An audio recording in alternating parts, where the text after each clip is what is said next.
नमस्कार, मैं एस्ट्रोलॉजर सीमा शर्मा अपने एस्ट्रोलॉजी के YouTube चैनल पर आपका हार्दिक स्वागत करती हूँ। मैं अक्सर आपसे कुंडली में बनने वाले बहुत से दोषों और बहुत से योगों के बारे में चर्चा करती रहती हूँ। तो आज भी मैं आपसे एक बहुत ही महत्वपूर्ण दोष के बारे में चर्चा करने जा रही हूँ, जिसका नाम है पिशाच दोष।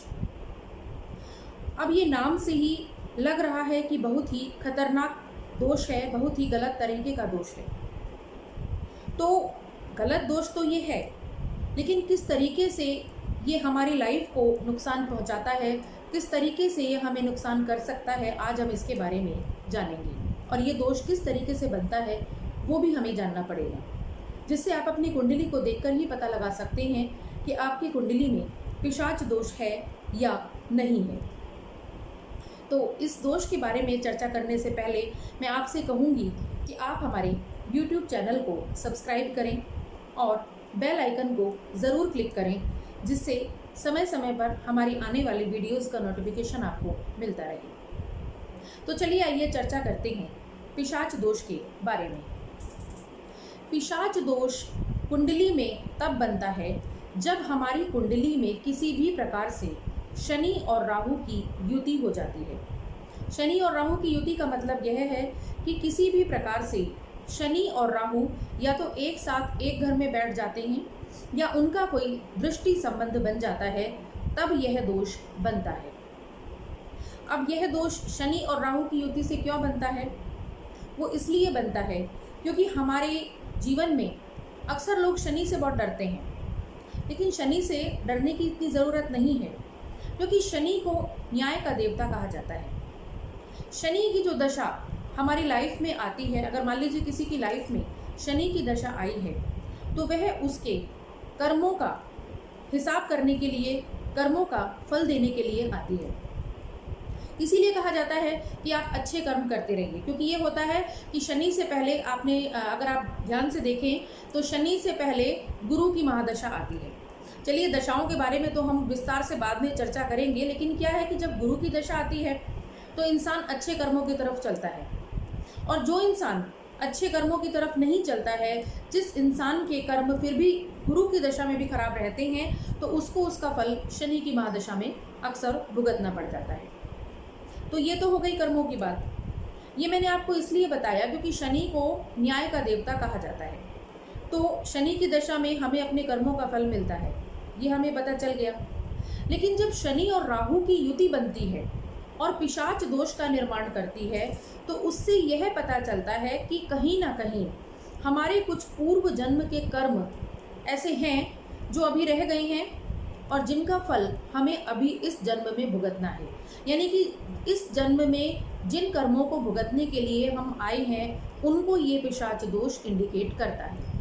यानी अगर आपकी कुंडली में पिशाच दोष बना हुआ है, तो ज़रूर ही आपके कोई ना कोई कर्म ऐसे हैं जिनका फल आपको पिछले जन्म में भुगतना था, लेकिन बाई चांस वो रह गए और आप नहीं भुगत पाए, तो इस जन्म में ये पिशाच दोष आपको ज़रूर परेशान करता है। अब क्या होता है, मैंने ये देखा है कि कई बार किसी व्यक्ति की जीवन की शुरुआत होने पर ही, किसी बच्चे की छोटी सी उम्र में ही शनि की महादशा शुरू हो जाती है, और मान लीजिए पिशाच दोष बना हुआ है, तो क्या होगा? अक्सर उस बच्चे को भी बहुत अधिक कष्ट और बीमारियों का सामना करना पड़ता है।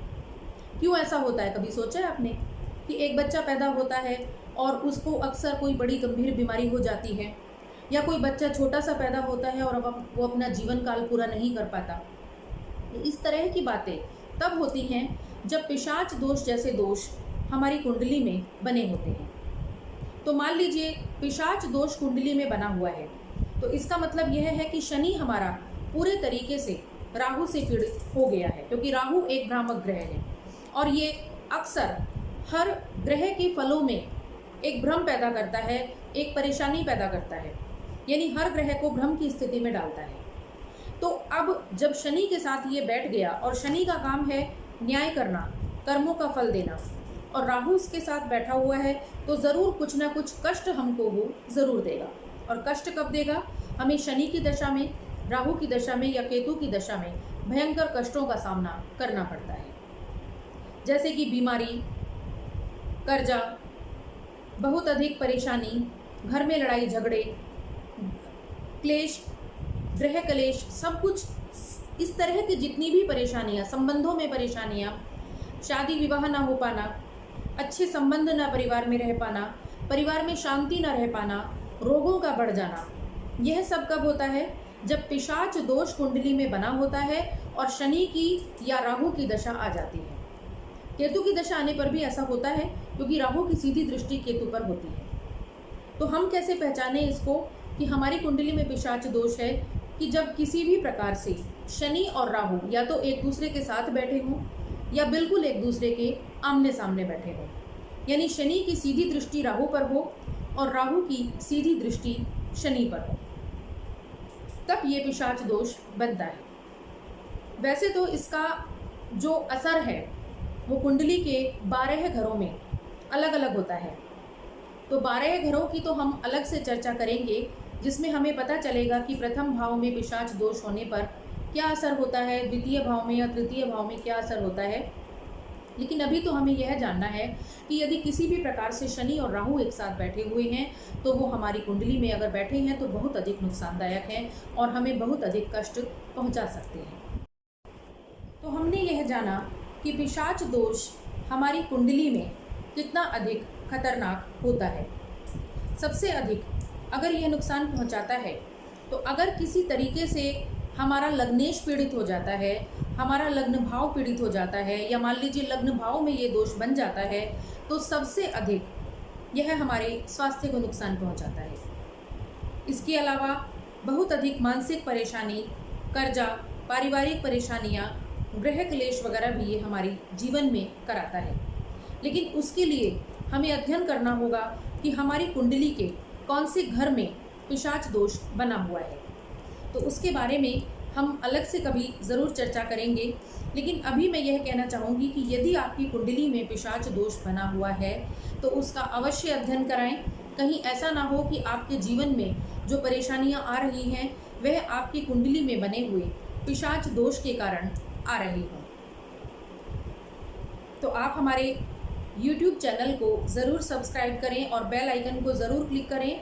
और अगर इस तरह की कोई भी परेशानी आपकी लाइफ में आ रही है या आपको लगता है कि आपकी कुंडली में ऐसा कोई दोष बना हुआ है तो आप हमारे कॉन्टैक्ट नंबर पर ज़रूर कॉन्टैक्ट कर सकते हैं और अपनी कुंडली का विश्लेषण करा सकते हैं। धन्यवाद।